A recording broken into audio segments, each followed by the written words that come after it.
Okay, good morning on this crispy blue sunny day in Ann Arbor. And thank you once again, Albert Dim, for a wonderful lecture to start us off on a day of gendered monasticism, East and West. My name is Catherine Bowen, and I am co-organizing this workshop with Kelly Hanabi. As I said yesterday, it was thanks to Kelly. What we do in Armenian Studies is that we have money set off by the Manugians, inviting us to actually bring graduate students from internationally. And what we did every year was to really help our own graduate students with their program and research to create a cohort. It's a new cohort out there for them to meet. And also, hopefully, to each of them are pushing new directions in the field of Armenian studies. We did not know that Kelly was pushing such new directions that it was very difficult to actually get participants. Some of you who are here remember the call and answer to the call, the first call, which was right before COVID. And then we had COVID, and so that delayed us for another 2 years. And we decided to actually broaden, to move beyond the Eastern Mediterranean, beyond the Eastern Christianity, and actually begin a dialogue with Western Christianity, and hence the composition of the workshop today and the participants and respondents. We're going to be moving today from the early modern to the 19th century, and we're going to be going through different themes, beginning with bodies, both spatial, but also infirm bodies. And I'm going to ask Kelly to also introduce. Thank you, Catherine. Welcome everyone to the graduate workshop today. I am so honored and excited to be part of this community at Michigan and to welcome you all and to have a great conversation today. I just want to say very briefly to add on to what Catherine said, I was so excited to be given this opportunity to shape this workshop. I very selfishly decided that I want to do, monasticism and gender. I studied the 19th century, so, I found that there was a serious lack in the literature. So I wanted to take this opportunity to explore it more. So I'm really grateful that everybody's here today to share their work, and I hope that, we can continue this conversation afterwards. I also want to say a few thank yous. Thank you to Vicken for literally organizing all the logistics of this workshop. I want to thank Professor Gottfried Hagen, who also under his directorship helped this workshop come to fruition. I want to thank Professor Diem and Professor Armanios for their keynotes and to-be keynotes. Of course, to all the participants and respondents for their labor, for coming out here to talk with us today. And of course, I have to thank Professor Catherine Babayan, who I could not do it without her support and her guidance and belief in me as a scholar. I am so my heart's full. So thank you so much. So just today's workshop, you'll see in the itinerary is divided into 3 panels with 2 presenters each. Each presenter will have 15 minutes to share their work. The respondents will then have 15 minutes for questions and comments, and then we'll open it up for a general Q&A. So with that, I will give it back to Catherine. And I will introduce the first panel. You have the program. Kelly is going to be taking the place of Janice Feng, who's a graduate student in the Department of Political Science, who unfortunately is in San Francisco. Fortunate for her, but unfortunate for us. You had her paper that was long, but Kelly is going to abbreviate it a bit. And we have our own Haley Bowen from the History Department, who's also going to be presenting first. And thanks to Megan Holmes from the Department of History of Art. Megan Holmes specializes in the Italian Renaissance and in monasticism, and she's been kind enough to actually have a response with her own visual interventions. So I'm looking forward to the panel. Please welcome everyone. Maybe you're going to start us on. Myself up here.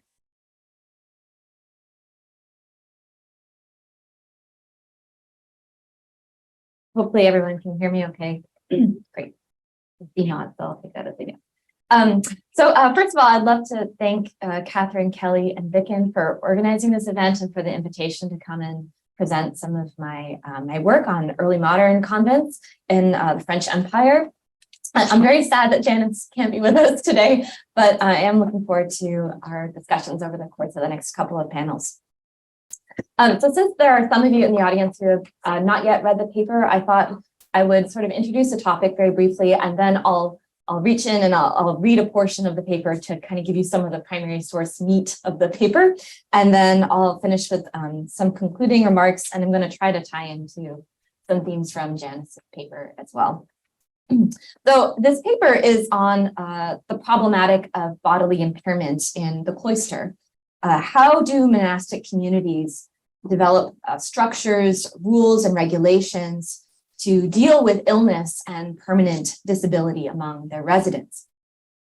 Monastic institutions, when they accepted a young novice, committed to her care for life. And that, of course, entailed any and all medical expenses and treatments that she might receive during her time in the community. And if you take a glance through the death notices that orders like the Ursulines and the visitation houses produced in France during the late 17th and early 18th centuries, it becomes readily apparent that prolonged and often excruciatingly painful illness was a lived reality for many nuns, convert sisters, and domestic servants within the cloister. And if they were not immediately ill upon their arrival, as did sometimes happen, some women came in and by the age of 25 were already living within the infirmary in the convent, then certainly with the slow creep of age, impairment fell upon many, if not all. Sarah Owens, for example, has done a really interesting article on the experience of breast cancer in monastic communities. And she describes how some women spent the last 5, 10, 20 years of their life really living in agony in these convent infirmaries as their cancer metastasized. The pain women experience during their illnesses or as a result of disabilities might also contribute to their spiritual triumph. For illness, disfigurement, and disability all provided an opportunity to overcome the limitations of the flesh, to continue to work and to struggle in the service of God despite extraordinary hardships and physical pain. Yet putting spiritual heroics aside, illness and disability also posed a serious practical problem for communities. Medication and medical treatment, then as now, unfortunately, were extraordinarily expensive, and convents therefore adopted various strategies to try to ensure the health of their professed novices, even going so far as to prohibit the entrance of women with bodily or mental impairments, as I'll discuss further in a moment.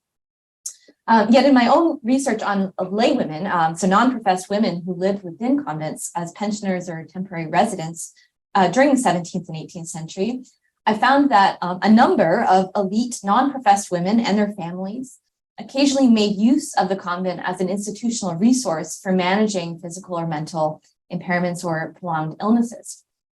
So unlike nuns, lay pensioners typically stayed in residence within the cloister for only a few months or years at a time, and thus required only a temporary commitment from a convent. Pensioners also brought in far higher stipends than nuns, which also made them much more attractive propositions. So while female professed religious in France were limited by royal decree to a 500 livres annual pension after 1693, pensioners at elite convents in Paris could, by contrast, bring in anywhere between 750 to 2,000 livres a year. So from a financial standpoint, they were also very attractive. For elite laywomen who lacked sufficient familial support, a monastic community provided manifold benefits, including access to communal care and institutional medical services, spiritual sustenance, and a life of dignity and autonomy in an environment which was far superior to the overcrowded hospitals that were the only recourse of the poor and ill in large French cities. Overall, women who resided in convents enjoyed better mechanisms, both spiritual and practical, for dealing with illness and infirmity than many of their secular counterparts. So convent infirmaries provided their patients with constant supervision 24 hours a day and a high-calorie diet relative to the general population. Many larger communities in Paris developed their own forms of medical expertise, so many of them ran and operated their own apothecaries. Sharon Strokey has done really excellent work on these. And many convents also employed staff, typically the nuns themselves, who were highly trained in both producing common medications as well as in performing simple medical procedures like bloodletting and bandaging and applying poultices and the like. This specialized medical knowledge was also supplemented by the expertise of surgeons and physicians who were frequently called upon to attend to women in convents on a ad hoc basis and who were consulted on individual treatment plans. And then finally, patients also benefited from the continuous prayers of an entire community of nuns, which, if not efficacious in and of themselves, may have brought at least some kind of emotional comfort during moments of poor health. Yet, despite possessing all of these important resources, convents could be highly ambivalent about admitting ill or impaired women into their communities, as I mentioned earlier.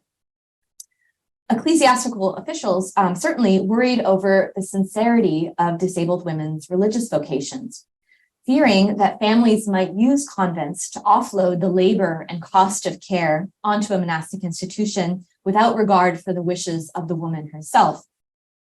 So the famed preacher Bernardino of Siena warned of the dire consequences of this course of action in one 15th century speech. And he writes, quote, "If you have a daughter who is blind or lame or crippled, you at once place her in God's service. You put her in a convent. And when they are grown up, they curse their mothers and fathers." Concern about the validity of these forced religious vocations only intensified in the post-Tridentine era. So a common critique among anti-monastic writers, for example, was to deride convents as rotted tombs for unloved and unwanted children, especially those whose imbecility, infirmity, etc., made them far more unsuitable for the far more useful and natural state of marriage. The poet John Milton, for example, derided nunneries as convenient stowage for withered daughters. In phrases like these, the impaired female body functioned as a cultural symbol for the degeneracy, irrelevancy, and decrepitude of the European convent. A second common argument against the admittance of ill and impaired women centered on the maintenance of monastic regularity. Some ecclesiastical officials expressed concern, for example, that the multiplication of exceptions and allowances granted to women on account of their health would cause daily disruptions to convent order and lead inexorably to relaxation of monastic discipline. Such arguments signaled persistent doubts that disabled women could participate fully in the spiritual life of religious communities. And then finally, poorer monasteries were often unwilling to accept the financial risks and costs of providing lifelong medical care to a potential novice if she was already ill upon her entrance.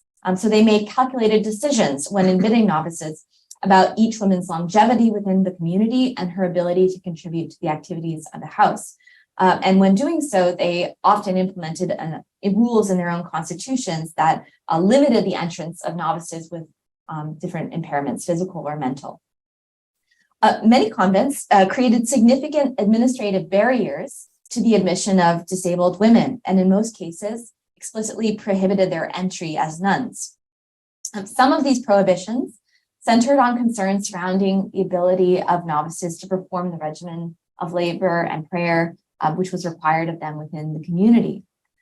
It was generally agreed, especially for individuals like convert sisters who needed to perform extraordinary manual labor, cleaning, cooking, doing other kinds of work like gardening, for example, around the house, that these women needed to be in exceptionally good health. And so convents often explicitly wrote in their rules that they sought only women in their 20s who had been kind of attested by their family members and friends to be of a robust constitution. Yet even for choir nuns whose physical workload was far less taxing than that of convent sisters, convent administrators preferred to admit women who could perform their religious duties in full and who would not be likely to run up large medical bills in their youth. So at the Fil de la Conception in Paris, for example, the rule book mandated that every potential novice be investigated by, quote, wise and charitable people who are very likely the convent's board of administrators, as to her personal qualities and her prior and ongoing illnesses. Convents regularly sent home novices who were revealed to have mental or physical infirmities during their time in the novitiate. And in certain cases, they did so even after the novice had professed. So the Couvent de la Madeleine, for example, refused Marie-Lauren's a position as a nun because, quote, her incurable sicknesses and her incorrigible humor meant that her admission would, they claimed, run contrary to the spirit of their constitutions. And at the Fil de la Conception, Sœur Madeleine was allowed to take the habit, but departed the convent only 11 months later, just before her profession, due to her infirmities, as the community's chapter book noted. As this example demonstrates, convents sometimes granted novices extensions on their time to profession, or allowed them to profess on trial in order to allow them to heal from illnesses or to take the waters, effectively biding time prior to undertaking an internal commitment of care.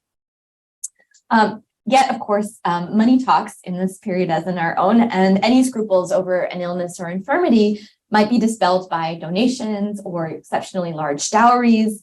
So when pressed by financial hardship in particular, convents might apply to their bishop for an exemption from the rules or bring in disabled women on terms that excused them from regular participation in the community. And this had a price. Women in poor health were often required to pay more than the going rate for their room and board, and were occasionally required to bring servants with them to support their physical needs. So when moving into Notre-Dame de la Constellation in the French town of Nancy in 1676, for example, Louise Fajon brought the exceptionally large dowry of 9,000 livres, quote, in consideration of her infirmities. In Avignon, the nuns of Notre-Dame de Refuge proved accommodating for the entrance of Suzanne de Chiez, and her 1684 reception contract noted that, quote, because she has problems with her vision and has other infirmities which will hinder her from performing her duties as a nun of the choir, the nuns have requested and received an exemption from the archbishop so that she will do what her limited sight and other infirmities will allow her to do, end quote. Her also sizable dowry of 3,600 livres, which was far outstripped the others at the refuge at this particular convent, seems to have been negotiated partly as compensation for these exemptions. Once the terms of admittance had been settled and the moment of profession had passed, the convent, of course, accepted responsibility to provide for the physical needs of each nun for the remainder of her natural life. And these death notices that I mentioned do suggest that many older sisters spent years of their lives residing within the infirmary. Here too, at this moment at the end, towards the end of life, convents developed mechanisms to mitigate the risks brought on by extended illnesses. Those who were no longer capable of engaging in the activity of the community, whether due to a mental or physical issue, were frequently relieved from office and even formally deprived of a vote, which was quite a strong action to take in a monastic community, but did nevertheless happen. And sometimes nuns requested that they be removed from these responsibilities themselves, sort of recognizing that they were unable to fully participate or that it was simply too exhausting to do so. Superiors were also allowed to exempt nuns from participation in communal exercises due to illnesses, though great praise was reserved for those who persisted in suffering and doing what they were told anyways. So Marie-Thérèse Pélagie de Saint-Basile, who died at the age of 31 at the Fil de la Conception after being diagnosed with cancer, was complimented in her obituary for following the ordinary schedule of religious services despite being confined to her bed. And likewise, Marguerite de Saint-Joseph, a convert sister in the same community, was admired for 35 years of service in which, quote, her principal virtue was the desire to suffer, her life having been a continual infirmity since the profession, which, however, did not prevent her from fulfilling the duties of her charge as well as she could. Illness, up to the moment of death itself, provided a valuable opportunity to suffer well and to exercise restraint and self-control in the face of hardship.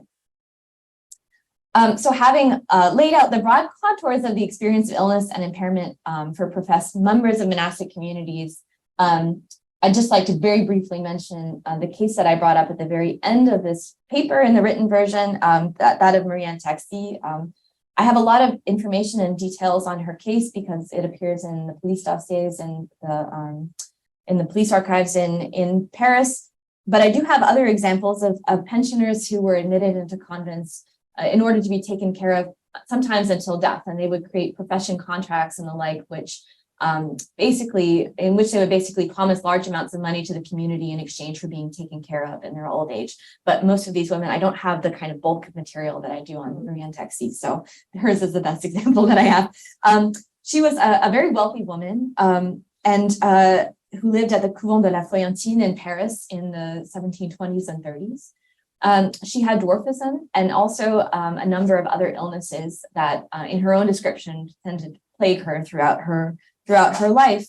And she lived within a convent community, allegedly, according to her relatives, because of her dwarfism. The quote from her relatives' petition on the matter is that, quote, being a dwarf and very deformed, she could not do honor to her father nor to her family, and for this reason she was placed within a cloister. And if you were to only go this far in her dossier, this looks quite a bit like the convent as dumping ground trope that many of us are familiar with from older monastic historiography.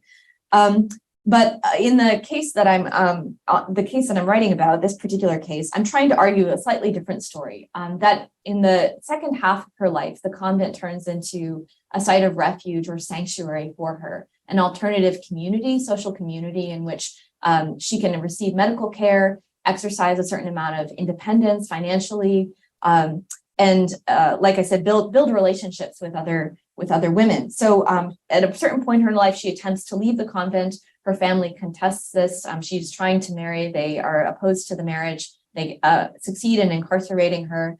And then she sort of has this turnaround moment where she decides that actually she doesn't want to get married after all. And she returns to the cloister and spends the next 30 years of her life living in another convent. What I have been sort of thinking about as I've been working through this case is that monasteries, like the ones that Marie-Anne Taxi had resided in, could provide an attractive alternative site of care, support, and autonomy, especially for women whose families were unable or unwilling to provide necessary medical and emotional support.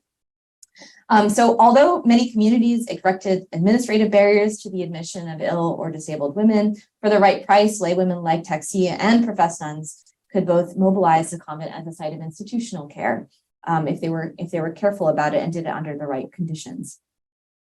I'm going to attempt in my last remaining minute, I think, to tie this into Janice's paper, which I thought did a really beautiful job of teasing apart this question of agency and fleshy pain and spiritual practice among Indigenous peoples. And I see certain parallels within my own work. In my own work as well, I see a kind of an appropriation of the power and the resources of spiritual institutions by women, by marginalized groups in particular. In her case, her marginalized groups are these Indigenous communities, Indigenous women. In my case, it's women who, despite having all of the trappings of elite status and wealth, women who were, because of how contemporaries perceived their bodies, who were unable to translate that elite status into full participation in social life.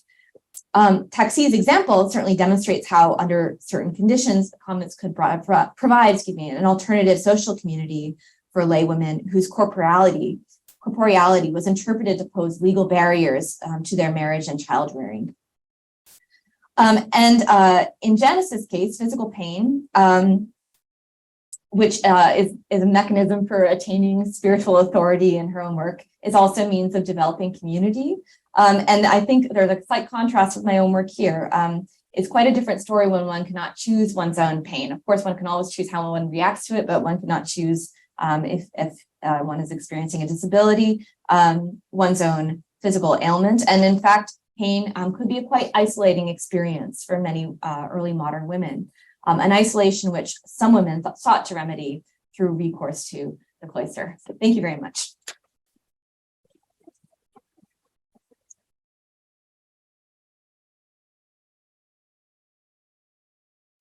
Sorry. Absolutely right. Yeah. Voice. Thank you. Okay. I'm not Janice, but I'm going to pretend to be Janice. So I might pronounce things very incorrectly, so please forgive me. So my paper is titled The Desire to Suffer, Asceticism, Piety, and Indigenous Women's Self-Making in 17th Century Nouvelle-France. So I'm jumping to the section that's titled Contested Bodily Frontier and Gendered Self-Making. Before contact with the Jesuits and before Christianity made an impact on indigenous communities, self-inflicted bodily modification that was painful was already a common practice that, although sharing some similarities with medieval and early modern Christian ascetic practices, grew out of indigenous cultural and spiritual traditions. Jesuit Bressani observed that in Canada, many, quote, paint their faces in various styles and their whole bodies, some superficially and temporarily, and others permanently, end quote. Those who paint themselves permanently do so with extreme pain, using for this purpose needles, sharp awls, or piercing thorns, with which they perforate or have others perforate the skin, end quote. In some nations, this practice was so common that Bressani knew, quote, not whether a single individual was found who was not painted in this manner on some part of the body, end quote. He saw this practice as dangerous, as it had caused death. Bressani referred to the one who died because he had practiced bodily modification as, quote, a martyr to vanity and a fantastic caprice, end quote. This observation is notable as it shows that for many indigenous peoples, self-inflicted corporeal pain was a traditional and common practice that constituted their indigenous selfhood. Although it seemed extreme and unnecessary to the Jesuits, it had a particular meaning attached to it. While for the Jesuits, corporeal pain was essentially associated with punishment and specifically religious penance, such association did not exist for indigenous peoples. Many indigenous peoples also believed that bodily ailment was caused by evil spirits being attached to their bodies, which could only be driven out by violent means that caused considerable pain. Sometimes by themselves, sometimes being instructed by medicine men and women, they would impose painful measures such as walking barefoot over the live embers. The Jesuits had also recorded other incidences of the Haudenosaunee, Haudenosaunee, inflicting pain and discomfort on their bodies before Christianity had any real impact on their communities. In one incident, during the 1655 Midwinter Festival at Onondaga, the Jesuits observed that, quote, men, women, and children running like maniacs through the streets and cabins, naked, they seemed insensible to the cold which is nearly unbearable, even to those who are warmly clothed, end quote. In another one, after a man of the Cayuga town of Oigoyen had a vision, he recounted his dream to his friends, and immediately they acted out his vision. They, quote, went to the river and pierced the ice, making 2 holes 15 paces apart. The divers stripped. The first man led the way, jumping into one of the holes and emerging, most fortunately, from the other one. The second man followed suit, and then the others, until the 10th, who paid the price for all the rest. He could not find his way out and perished miserably under the ice, end quote. These practices formed the everyday fabric of indigenous village life and were also spiritual in nature. Indigenous peoples engaged with them to communicate with the spiritual and sacred realm and to strengthen attachment to their kin and community. Though there are some similarities between these older indigenous practices and counter-Reformation Christian ascetic practices, indigenous peoples also practice a particular form of bodily mortification that the missionaries had never heard of and were shocked by, burning up the flesh. Gabriel Sagard noted in his travelogue to the Wendat country that 17th century Wendat routinely used fire in their curing rituals. The shamans would plunge their hands into the fire and bring out burning coals and ashes with their burning hands. During ceremonial preparations for war, the Haudenosaunee also widely deployed fire in anticipation that warriors would likely be captured by their enemies, whereas women and children would be taken as captives. A Jesuit observed that, quote, sometimes to show that they have courage, a savage will bind his bare arm to that of another, then putting between the two arms upon the flesh a piece of lighted tinder, they leave it until it is entirely consumed, burning themselves to the bone. The man who withdraws his arm and shakes off the fire is considered lacking in courage, end quote. The same Jesuit also specifically mentioned that he heard a Frenchman who was among the Wendat almost lost his arm, quote, in trying to play in this fine game with a savage, end quote. Interestingly, the Jesuits' reaction to extreme bodily mortification practices was not very different from their reaction to body piercing and tattooing. Both deeply troubled them. Bressani's evocation of the native man who allegedly died because of his bodily piercings brings a similarity between the two sets of bodily practices to the fore. If indigenous self-mortification practices proved hard to understand and were met with missionaries' disapproval, the situation did not change much when indigenous neophytes took up ascetic practices after baptism to practice and embody piety. While the Jesuits hailed them as exceptionally pious, their anxiety and confusion were palpable in their discussion of these practices. Somewhat ironically, another major source of indigenous Christian converts' ascetic practices were saintly stories and examples of penance, including the suffering of Jesus Christ, that were introduced by the missionaries. While these examples were introduced to cultivate obedience and piety among the indigenous neophytes, these neophytes took them to a different level and to places that thoroughly surprised the missionaries. It is worth noting that since the days of Loyola, the founder of the society, the Jesuits not only did not practice self-mortification, but also frowned upon him. Loyola himself, in his spiritual exercises, regards the health of the body as a precondition of cultivating true faith and did not see complete renunciation of bodily pleasure, certainly not through mortification, as a hindrance to attaining it. Subsequent Jesuit education followed suit, and the Jesuits who went to Canada did not practice self-mortification. It thus seems that though indigenous women learned about the suffering of Christ and other saints from the Jesuits, the means they developed were thoroughly indigenous, and as we can see, were consistent with the bodily modification they have already practiced before being introduced to Christianity.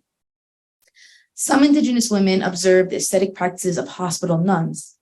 Marie Scaracciones, a native woman who went to settle in Kanahauke in 1678, told other indigenous women that while she was being nursed at the Hotel Dieu de Quebec, she witnessed the sisters there using iron girdles and hair skirts to mortify their flesh in private. Many indigenous women were also likely to have heard of the saintly stories of the hospital nuns, such as Catherine de Saint Augustine, known for her extreme ascetic practices. Others had either seen or heard of the ascetic practices of hospital nuns at the hospital in Montreal. Marie Guillard also engaged in self-mortification practices, such as bleeding herself, fasting, and smelling of infected wounds, both before and after her arrival in Canada. While it was unclear to what extent the Ursuline seminaries learned and witnessed such practices from her, it was evident that self-mortification practices particularly appealed to indigenous converts and provided them guidance in their spiritual pursuit in a time of extreme turmoil and duress. Different from medieval and early modern women mystics, especially saints, who practiced asceticism in imitation of the suffering of Jesus, indigenous women neither aspired to nor imitated Jesus or European women they had observed and heard about in Canada. Instead, they explored their spiritual path by blending aspects of Christian mysticism and indigenous cultural and spiritual traditions. They developed self-mortification practices that were distinctly indigenous. At Tadoussac, a mission where native converts from several different nations gathered, for example, After learning about the penitential practices from the mission Jesuit, they collectively decided to impose greater penance on themselves, though they had already done public penance for committing a, quote, somewhat pardonable offense, end quote.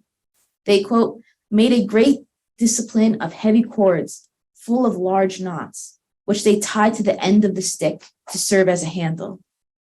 They then voluntarily took turns to be whipped by this device to perform their penance. Some asked to be given 20 blows, others 10, some more, some less, end quote. Even the children were not spared from being whipped. The Jesuit at the mission was surprised at, quote, at the sight of this new devotion and had to step in to ensure that, quote, it did not go beyond the bounds of prudence and that there was no excesses, end quote. The Jesuits observed such practices in many missions. And when that country, Jesuit Ragueneau remarked that there were numerous pious Christians who had, quote, applied upon their bodies coals and burning brands, end quote. He also gave a specific example of a young man who ran into a neighboring wood, stripped himself quite naked, threw himself into the snows and rolled in them a long time, end quote, until his body was dejected and he scarcely had enough strength to return to the village. Though Ragueneau did not comment on these practices, we know from other sources of the same period that the use of fire in the mortification of the flesh was extremely disturbing to the Jesuits, and he very likely would try to stop such practices. Native converts incorporated the indigenous practice into their Christian penances, though it is safe to speculate that their understanding of sin and penance was different from how the Jesuits wanted them to internalize. I'm going to skip a little bit. Nowhere were such practices more prominent than in Kahnawake, Sault St. Louis, a primarily hedonist settlement. This village became well known because it was the place where the renowned Mohawk saint Catherine Tekakwitha spent her final years, roughly from 1677 to 1680. Tekakwitha practiced extreme self-mortification in those last years of her short life, with a circle of indigenous women who all took vows of chastity and engaged in ascetic practices together. Though she seemed exceptional to the Jesuits in many ways, especially her two 17th century biographers who took pains trying to get her canonized, both her selfhood and embodied being in the world were shaped by the Haudenosaunee Catholic community. Before her arrival, Jesuit Chedere already noticed that there was a close circle of women who led lives that involved, quote, the avoidance of the pleasures of the body and the mortification of the flesh, end quote, to what, in his opinion, was great excess. The one who initiated the ascetic practices in Kahnawake, quote, went to the foot of a large cross that stands beside our cemetery, took off her clothes, and exposed herself to the air. This was during a snowstorm, and she was pregnant at the time, and the snow falling on her back caused her so much suffering that she nearly died from it, end quote. In the Relations of 1682, Jesuit Claude Chateauray gave an account of Tekakwitha's bodily practices. In the harsh weather of Canadian winter, when the snow was falling, Tekakwitha, in order to, quote, do penance for her sins, divested herself of her clothing and exposed herself to the air at the foot of a large cross that stands beside our cemetery. And she almost died afterwards. Along with her close friend, Tekakwitha practiced extreme flagellation. They took turns to flagellate each other until one's shoulders were covered in blood. Then it would be the other person's turn. Pierre Chaulebec, the other Jesuit who interacted closely with Tekakwitha, found out that such bodily disciplines consisted of between 1,000 and 1,200 blows at each session. Tekakwitha's use of fire especially disturbed the Jesuits. Chedere wrote that she burned herself with brands from the fire, starting at the toes and continuing up to her knees. One time, she burned herself with a bowling coal in a dare with her friend. The next day, her friend saw that there was a large black hole in the flesh of her foot.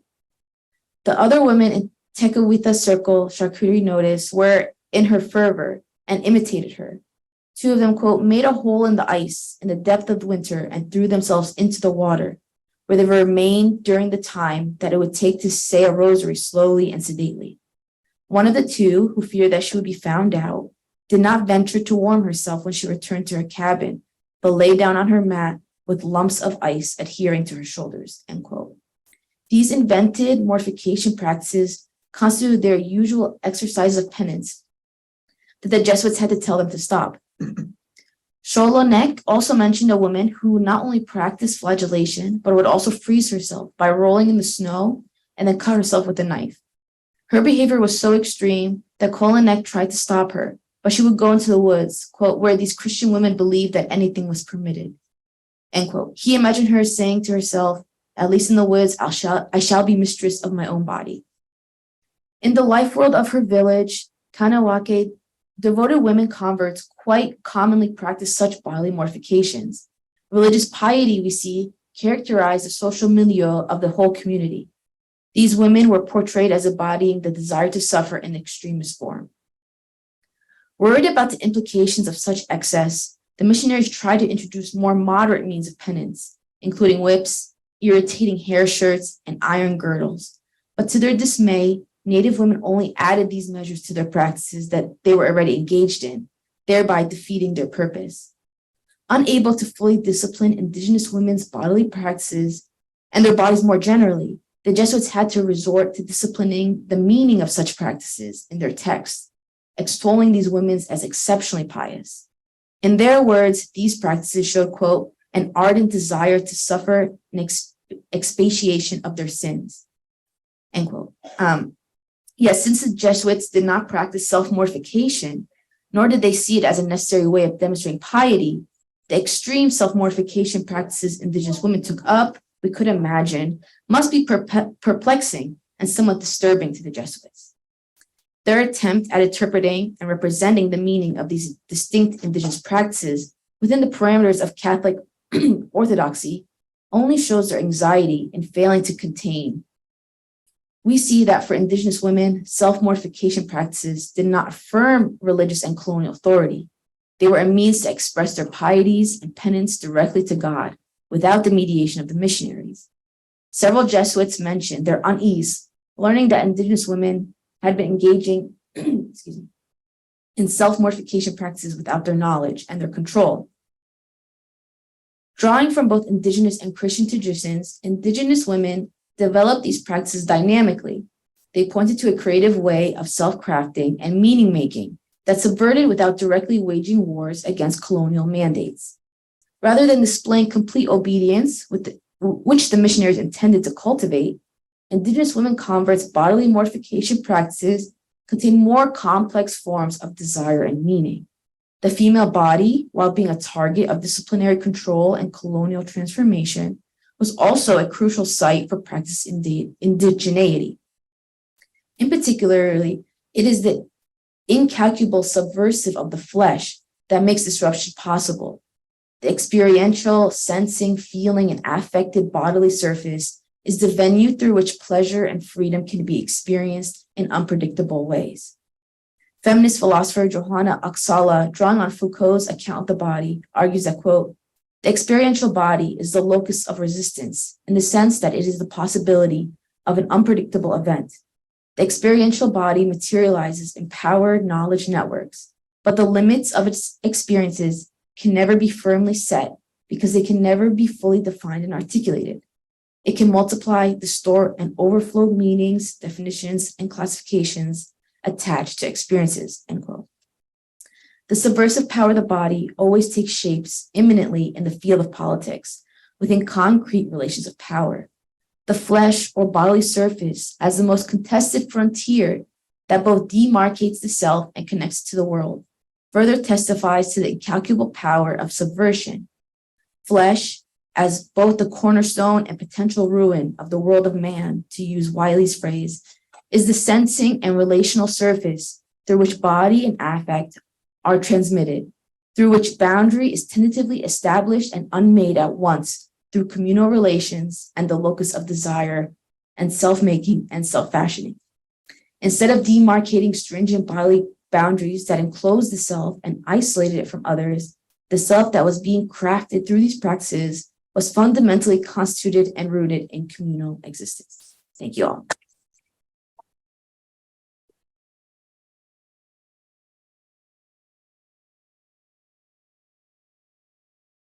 need my images yet. You don't talk about Okay.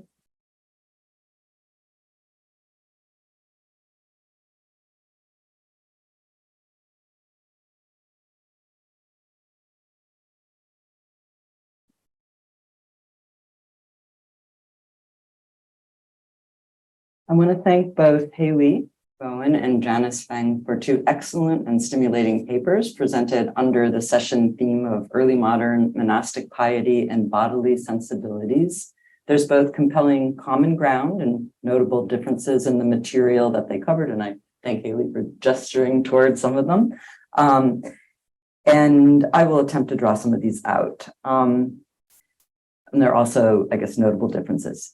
So after Albrecht's wonderful keynote presentation yesterday, focusing on late antique monasticism, West and East, we're now centuries ahead in early modern times, navigating geographies defined by the French nation state and their colonizing incursions into the indigenous lands in the northeastern Turtle Island area of the Great Lake region. The monasticism covered in the papers includes, in Haley's case, female monasteries in France pertaining to various religious orders, and in Janice's case, mission communities run primarily by the Jesuits, but also female monasteries run by the Ursuline order. Both papers center women's embodied experiences that involve forms of suffering and emphasize the community context in which suffering and other forms of embodied experience took place. In Haley's paper, the subjects are women who were infirmed or with physical and mental health challenges that required care and administration by the monastic community. Haley offers a fascinating look at how long-term infirmity and disability within the monastic walls were both accommodated and avoided in relationship to monastic economies and their spiritual missions, with some monastic houses building into their constitutions restrictions about admitting postulants who were infirm and might not be able to participate fully in the spiritual life of the religious communities. Ultimately, Haley demonstrates that monasteries offered negotiated options and episcopal exceptions for women of means and their families for caring for those with chronic conditions, with many houses admitting women as paying lay pensioners. In Janice's paper, she situates bodily practices of self-mortification by women inspired by missionizing Christian spiritual protocols, but resonating with indigenous cultural practices like tattooing and the expelling of spirits. Janice leads with a strong theoretical, the full paper, not the paper that was read today.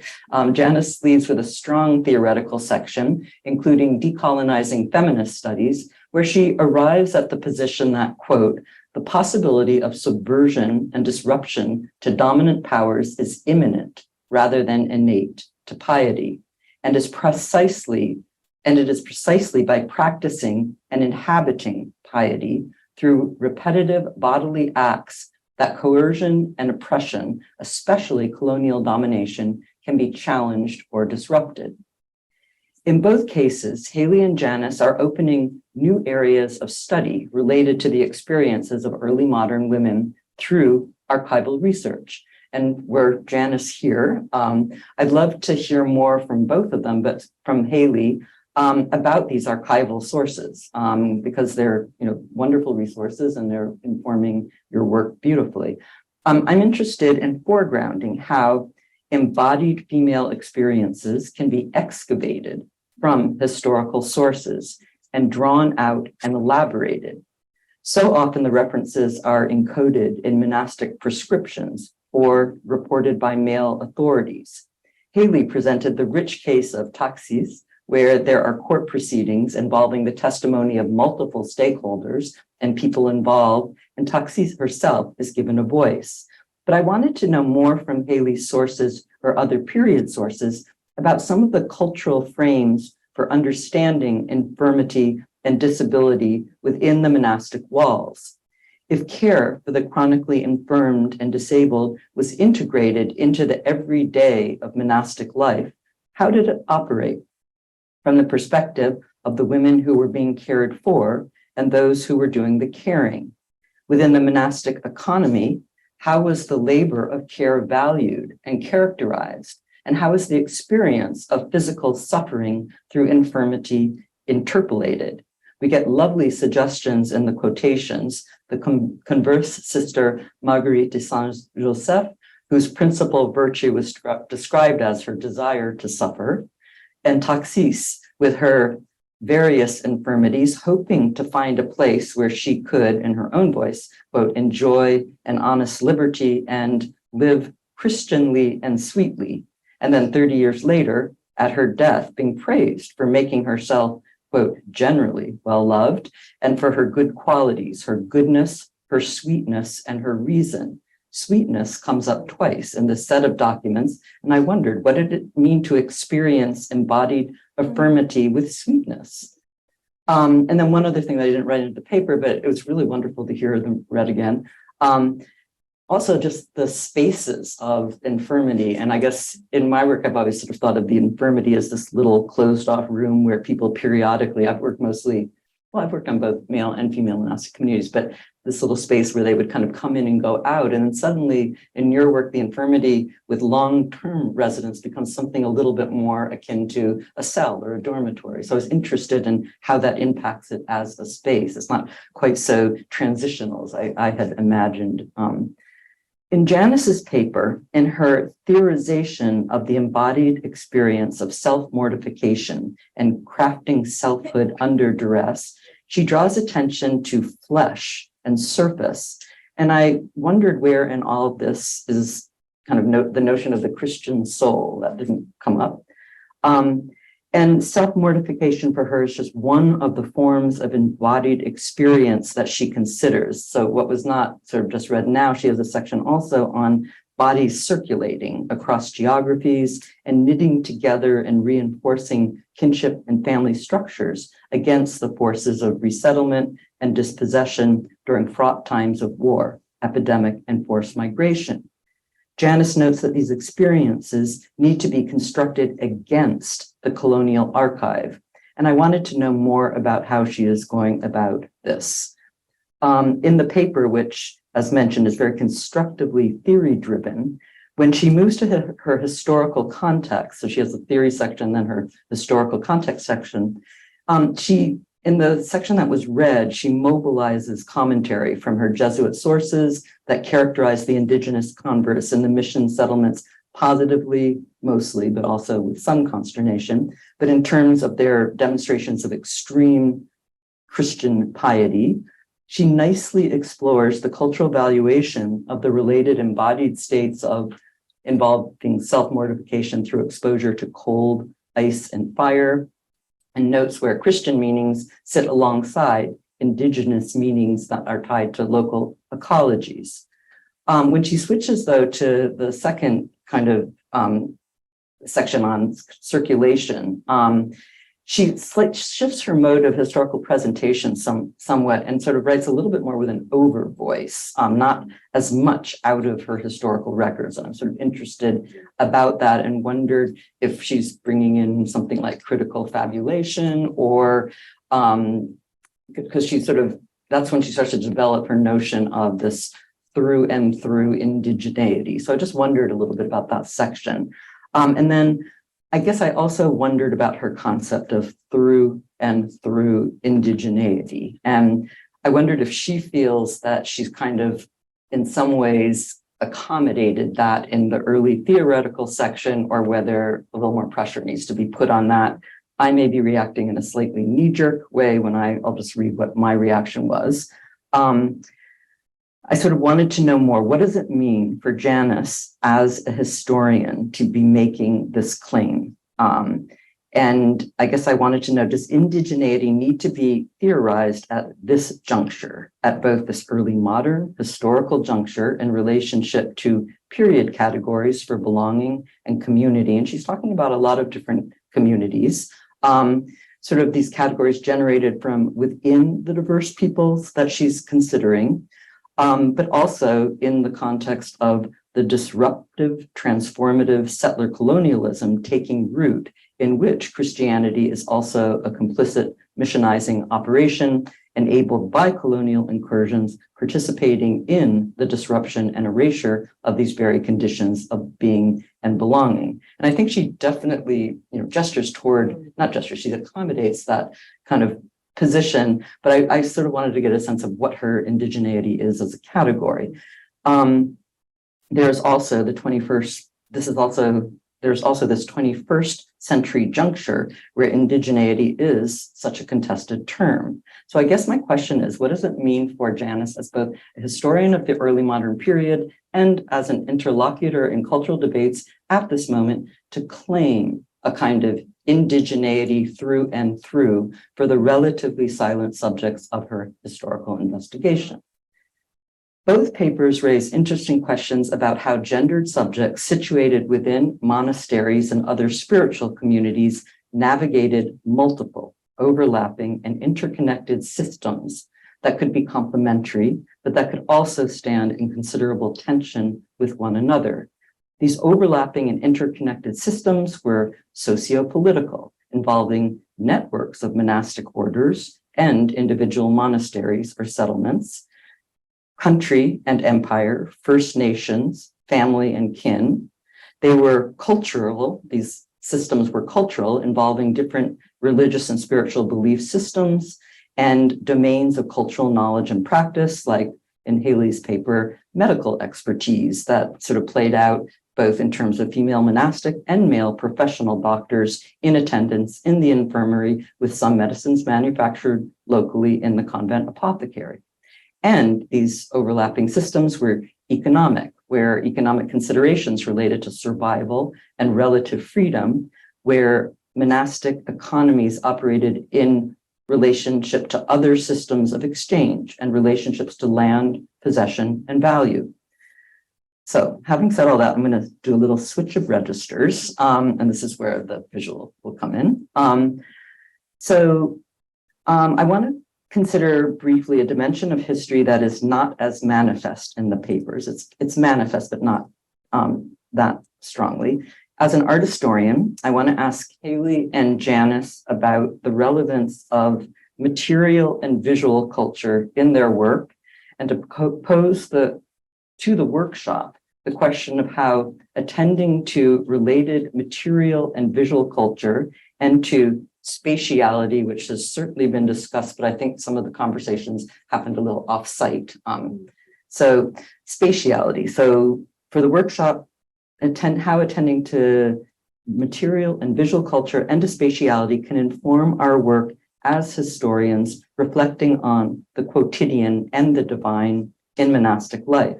Monasticism, by its very nature, establishes a dichotomy between an inside and an outside that plays out differently in different monastic contexts, with significant gendered considerations, and often with additional subdivisions of relative accessibility on the inside.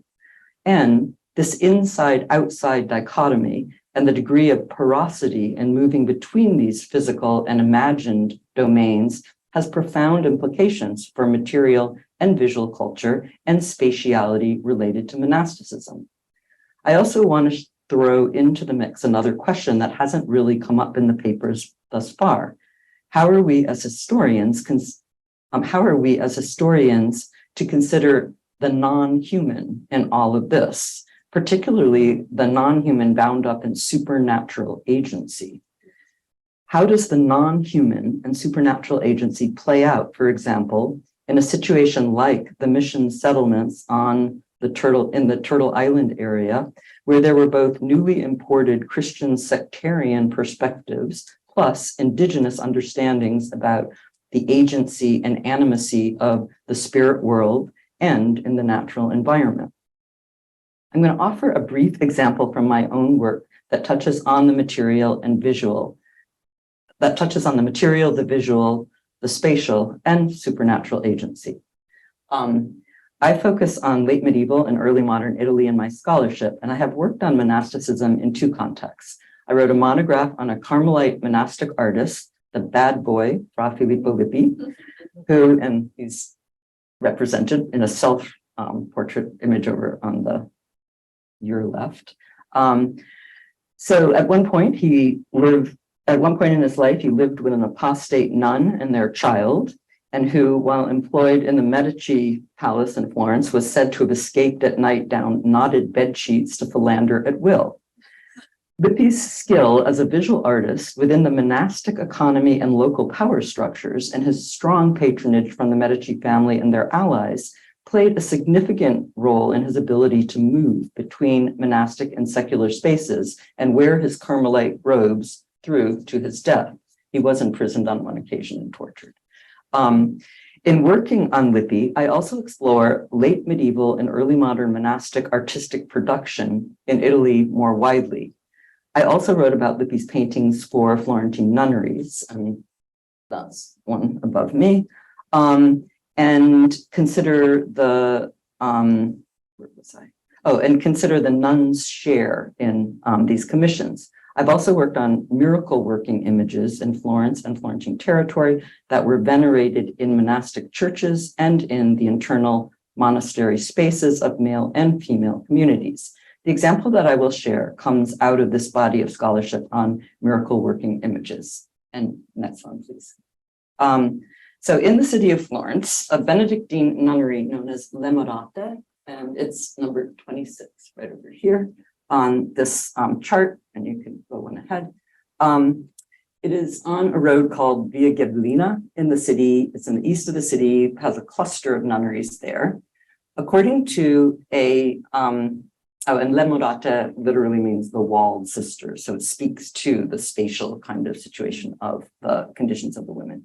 According to a 1596 chronicle written by one of the nuns of Le Murate, in a devastating major flood of the Arno River in 1557, this marble relief, attributed by art historians alternatively to Donatello or Desiderio da Settignano, this relief that had been installed inside the monastic spaces, convent spaces, in the medical dispensary, it miraculously bobbed atop the floodwaters, and it moved about until it settled in the monastery orchard.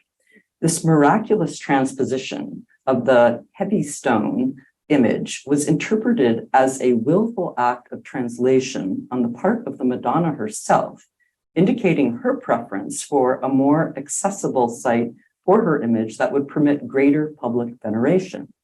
The image was subsequently incorporated into the actual walls of the convent of the Walled Sisters. The Nuns' Chronicle stops with this amicable sharing between the competing interest groups of the nuns inside and their kind of patrons outside, where they have this period of shared usage, and willed by the Madonna herself. Historians have reconstructed a more complex history for the relocation of the image, however, where the 1557 miracle and subsequent demonstrations of sacred efficacy transformed the power relations around the cult and eventually the spatial configuration of veneration. After a brief period of shared usage, Duke Alessandro de' Medici took over the patronage of the image cult at the nuns' request, but consequently removed the image from their domain. He had the relief enshrined within a new chapel, rejecting a design proposed by the nuns themselves.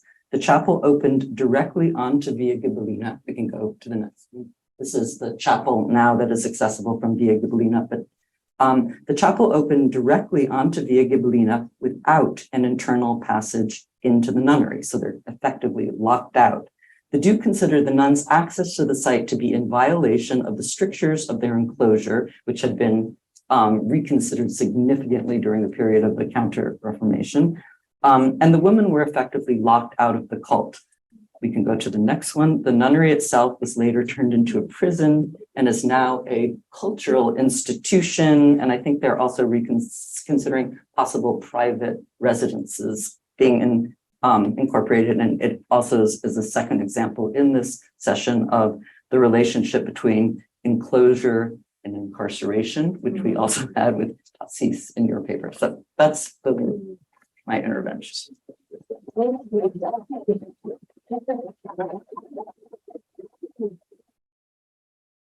Wonderful. So would you like to begin by responding? Yeah.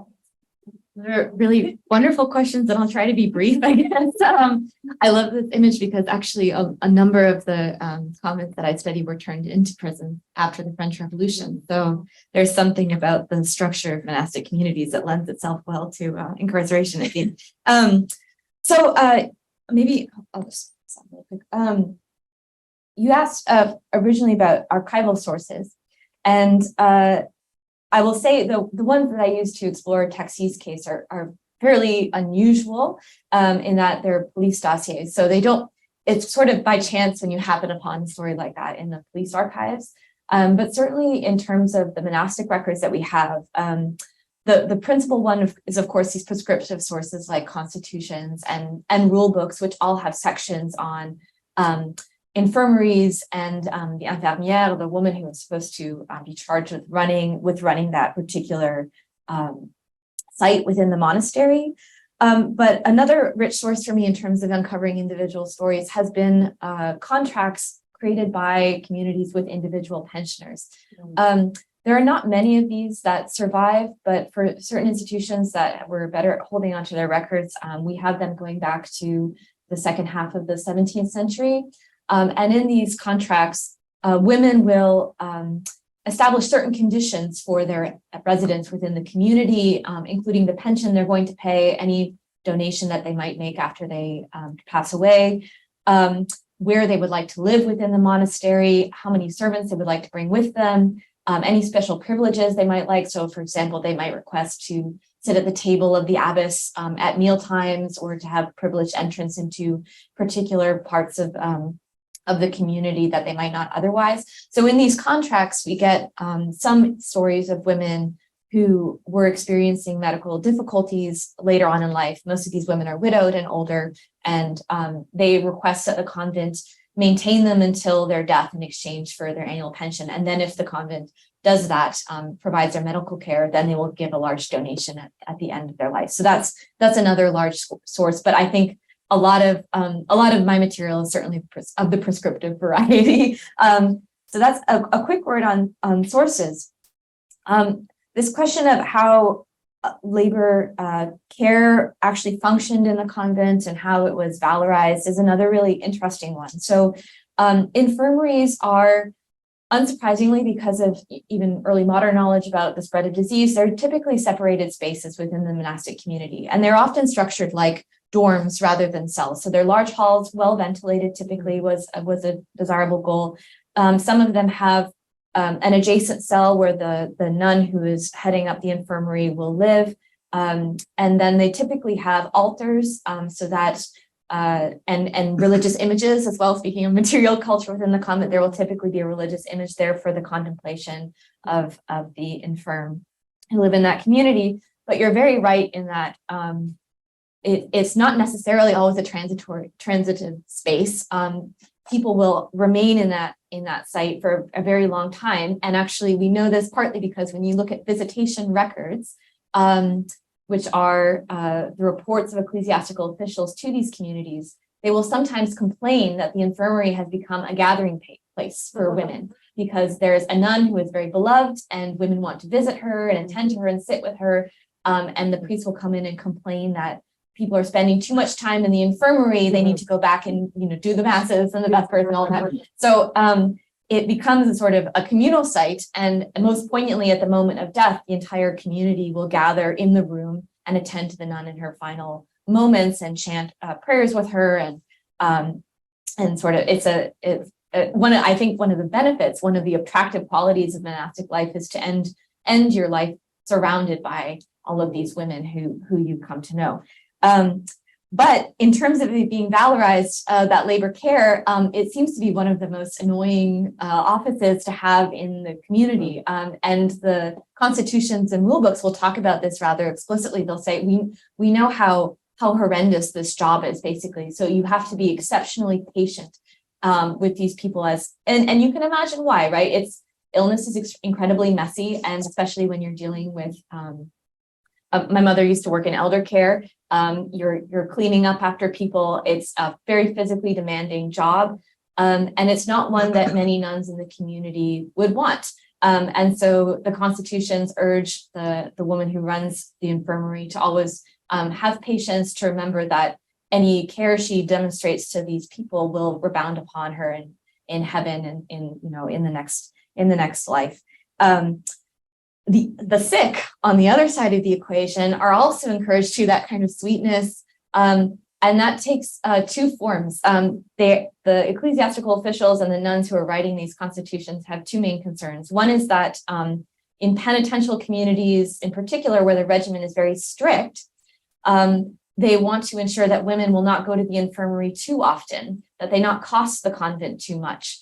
So there are, in stricter communities, they urge the women to try not to complain too much, try not to spend too much money of the community, not be greedy and wasteful in receiving medical care. So that's something that they encourage women to participate. And then on the other end, where you have more lax communities, there is a corresponding encouragement to be obedient to the doctors who come in. So if the doctor comes in and says you need this medical treatment, don't refuse it out of a kind of self-important sense of piety, the desire to suffer, but rather accept the obedience of your superiors, be obedient to your superiors and accept the medical care that is offered to you. So there's two kind of sides of the coin, not pretending to be sick, not seeking out medical treatment when it's unnecessary, but on the other side, when it is necessary, being obedient to those superiors. Yes, I think I'll pause there, but thank you for those questions. One quick follow-up, which is that it sounds very much like the development of the infirmary goes hand in hand pace with kind of added concepts about architectural spaces for hospitals. So I think that's an interesting relationship. Yeah. Good point. And thank you for those were marvelous elaborations. And just so beautifully supported by your large and kind of eclectic body of sources. Yes, very eclectic, I would say, yeah. Any questions from the audience? Thank you so much for the great papers. It's too bad because I have a lot for Janice actually, so it's too bad she's not here, but I will put it out there and maybe she'll watch the video later. But Haley, for starters, I really love all the tentacles of this project. It's really a comment or maybe ask you to expand on where you've gone with it, because I feel like there's a lot of history of medicine here. And I don't know how much you played around with that. And for me, the question that came up when you were presenting and when I read your paper was, are these sites for thinking about women advancing certain medical knowledge and are thinking about history of medicine, our monasteries, convents, infirmaries, how are women learning hands-on how to pass that knowledge generationally? Or you were mentioning doctors coming in to treat some of the patients. So what is the interaction that we may deduce or know for sure between those entities? I just feel like there's a lot of promise here for thinking about these places unusually in what we do in history of medicine. For Janice, I'll keep it brief since she's not here. But I guess it's a little bit more of a flag when we present a project in the way it's the colonial violence and then the indigenous, the way in which we can think of the indigenous actions in redemptory ways. I sometimes have issues with that because a few terms didn't get as interrogated for me as they ought to have been. One is women. Who are the women? I mean, in early modern, I'm guessing, like in our experience, when we talk about that embodiment and like say the Middle East, it's going to be child rearing.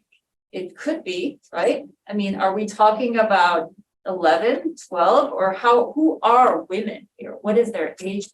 And if we think about that, I mean, do we know for sure? Are they adult? Do we have a concept of adulthood in this environment? I guess I wanted to push on that a little bit because I think that might alter maybe or nuance some of the conversation we're having about self-inflicted pain, which is also the other category I wanted to interrogate. Because it seems to stand as a choice and an empowering form of action in this context. and as one that is completely, just responsive to external colonial Christian missionary. But what does it mean in an internal community building, mentoring, mother to daughter? And the example that really popped up for me, which I want to think these kinds of papers have replicability in other historical contexts or even the modern era. But for me, I just kept thinking female genital mutilation, AKA female circumcision, in a place like Egypt or sub-Saharan Africa. What do we make with that? Is that not considered by these communities, and it's often legitimated as an act of religious piety, as an act of women? What do we make of that? Are these arguments replicable? So I guess I just want that to put that out there. Those were a lot of random disconnected thoughts, but Thank you. Yeah.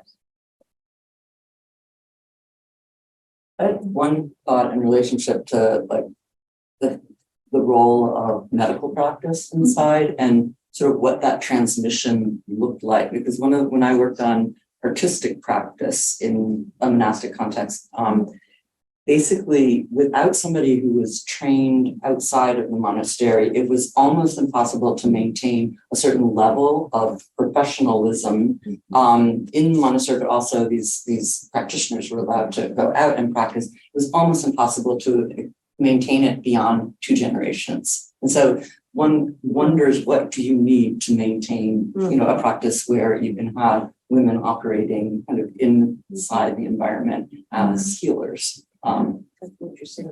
Especially in a period where that role, pressure is being put on that role with the professionalization of the medical. I mean, this is late in that transformation. But Thank you.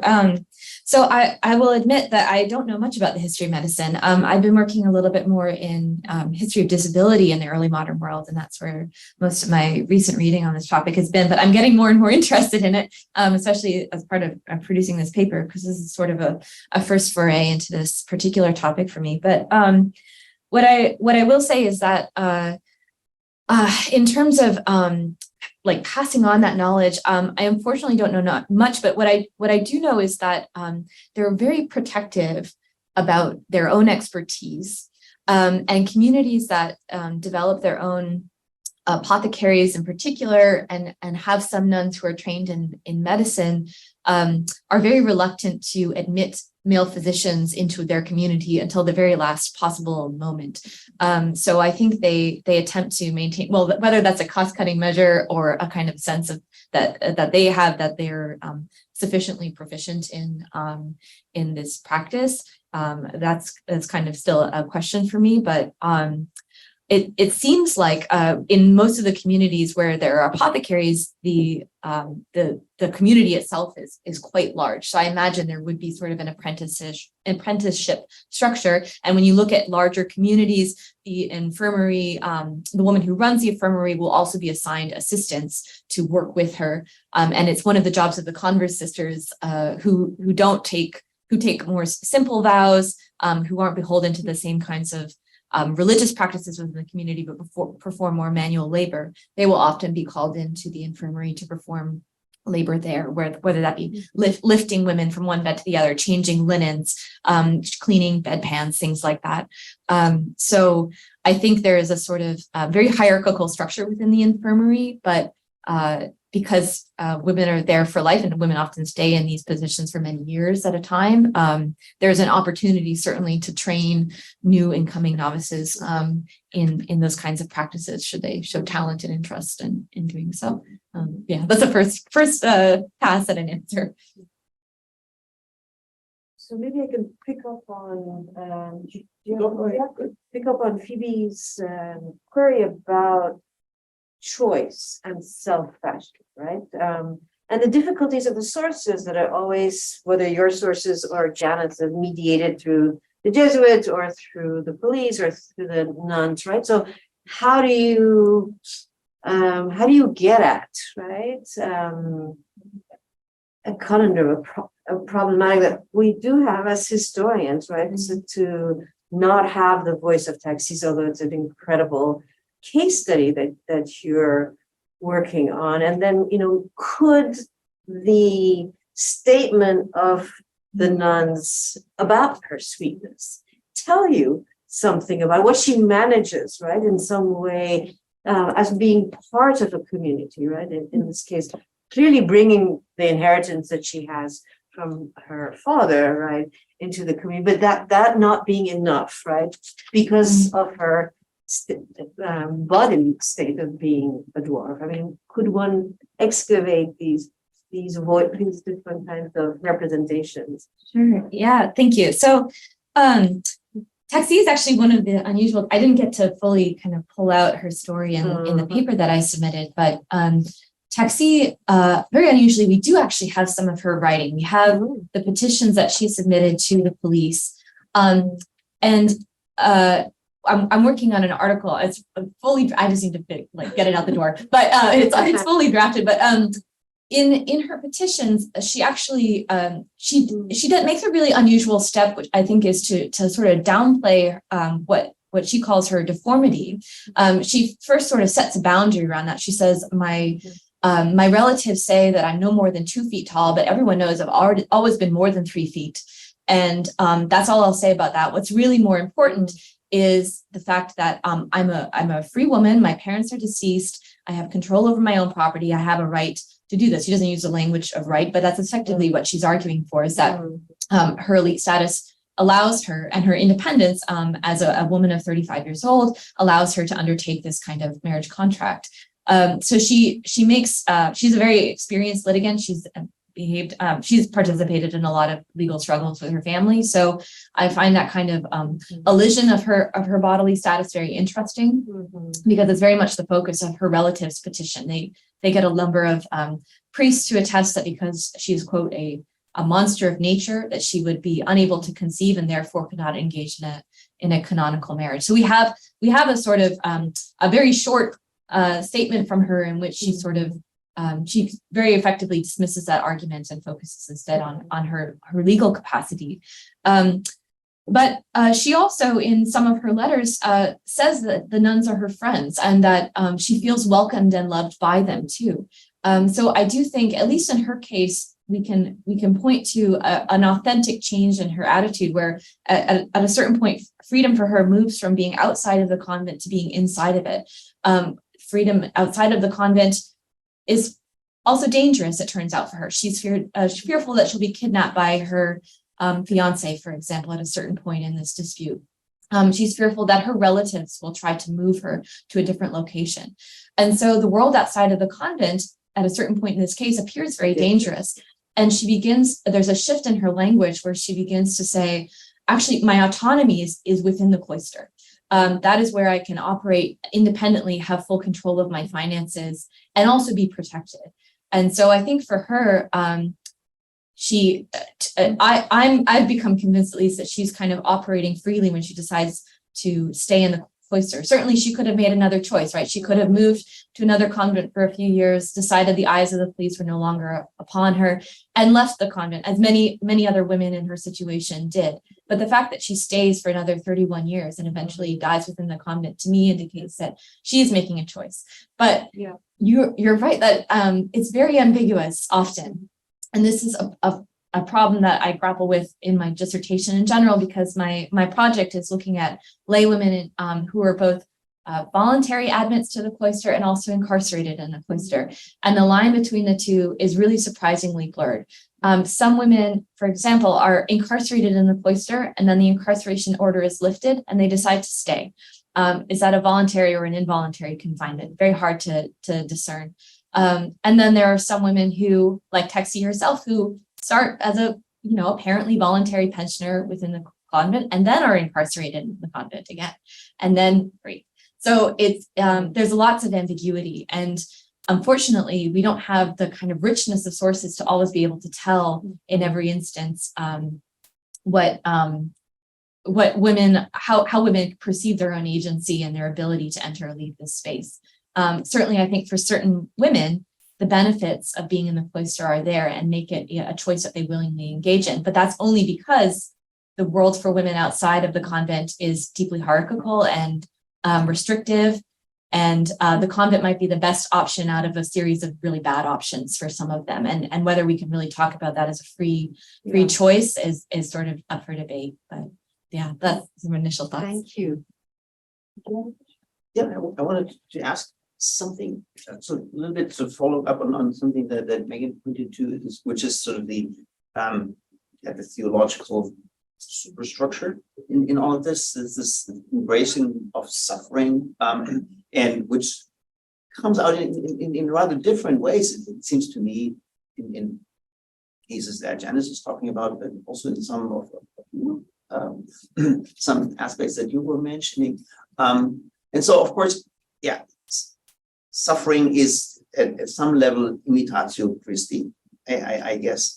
But one thing that struck me is how, in the case of these Indigenous women, you have this incredibly strong competitive element, right? So the kind of this athleticism that is in there, and then you have the Jesuits of all people, right? So stepping in and toning it down, say don't go too far. So I'm really wondering sort of how that works sort of theologically, how more is not better in a case like that. Because also I'm assuming mortification of the flesh is not exactly the same thing as the imitatio Christi. It's a different dimension.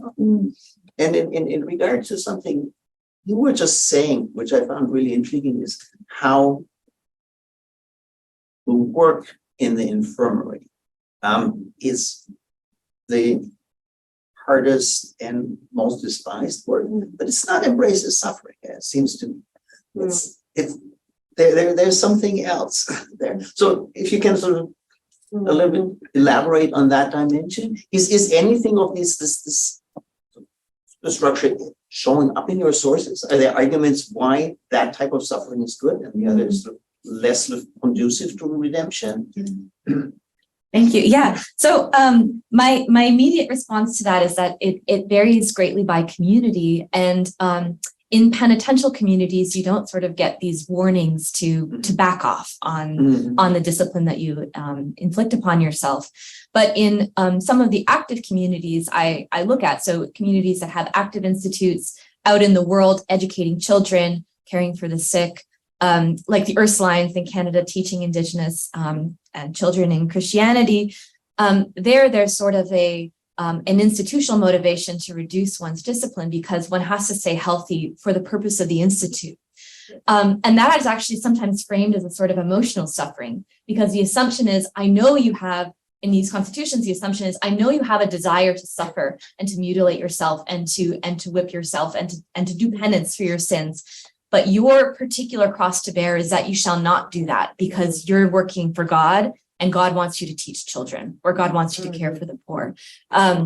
So it's sort of moved, the flesh moves internal. And actually, Marie de l'Incarnation, who I worked on a little bit, who runs the Ursuline convent in Quebec City, she talks about her work as a superior, as one of suffering, because she says, all I want to do is really be a mystic. I want to engage in flagellation. I want to devote all of my time to God, but God has called me somewhere else. And he's told me that I need to be the superior of this community. I have to, do the financial documents and write 200 letters a year to patrons and things like that. And this work causes me so much pain. I would much rather be doing this other thing. And I think next time I write a registration, right. So, and I think so that's a strange dynamic. So it really depends on what the institute is, right? The obedience is to the rule, and the rule always causes you to go against your own desires in a way, or it's assumed to. So in terms of the infirmary, I think it is that work probably is embraced as a kind of suffering. At least from the rules that I've read, because you're the acknowledgement, there's an acknowledgement there that it's extraordinarily difficult work, laborious work, and unrewarding work very often.